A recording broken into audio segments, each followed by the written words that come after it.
Jean-Bruno Falguière, Scribe de Dieu, chapitre 2 de la 3e partie, l'humilité.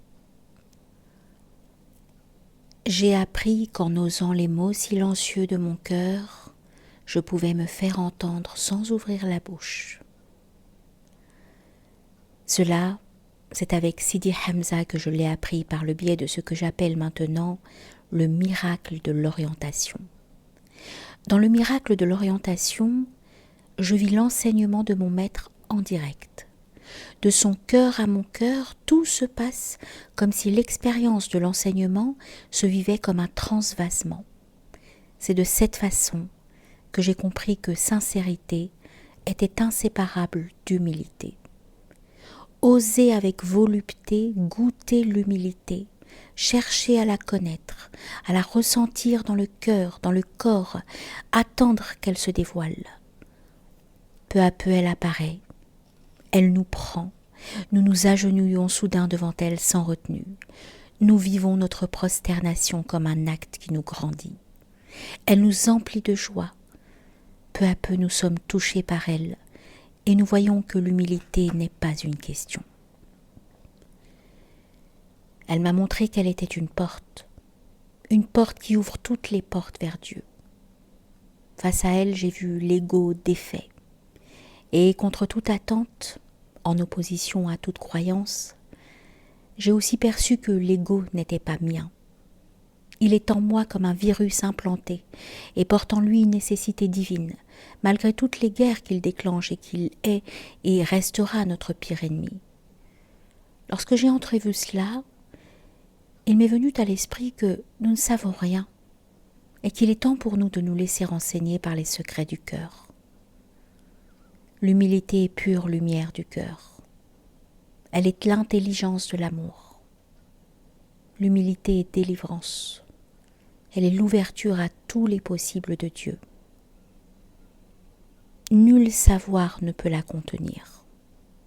L'humilité est la sainteté de l'ignorance, de cette ignorance teintée d'innocence qui n'est pas le lieu d'absence de connaissance, mais le lieu de sa source. L'humilité est guérison. Elle est vêtue du manteau de la sincérité. L'humilité est notre amie. Je prie afin qu'elle m'adoube chaque jour. C'est difficile.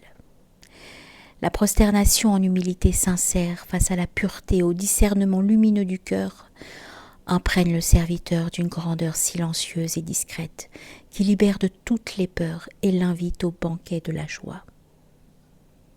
Ainsi sont venus ces quelques mots de prière.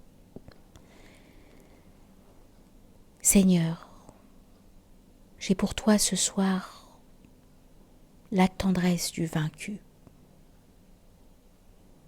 Tu m'apprends que le vaincu n'est pas celui qui a perdu, mais bien celui qui n'a plus rien à vaincre.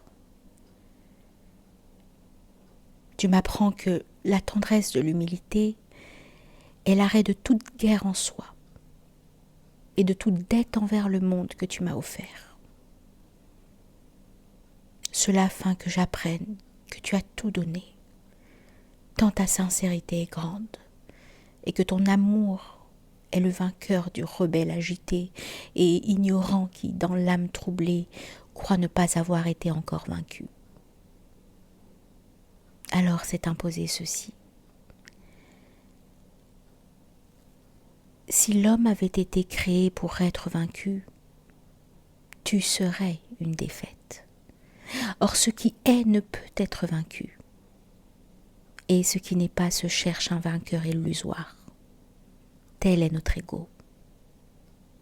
Seigneur, j'ai pour toi ce soir une offrande. Toi dans mon cœur, que je te donne sans restriction. Si tu fais de ton ennemi d'aujourd'hui ton ami de demain, tu auras changé ton cœur. Si tu changes ton cœur, tu changes le monde dans lequel tu vis.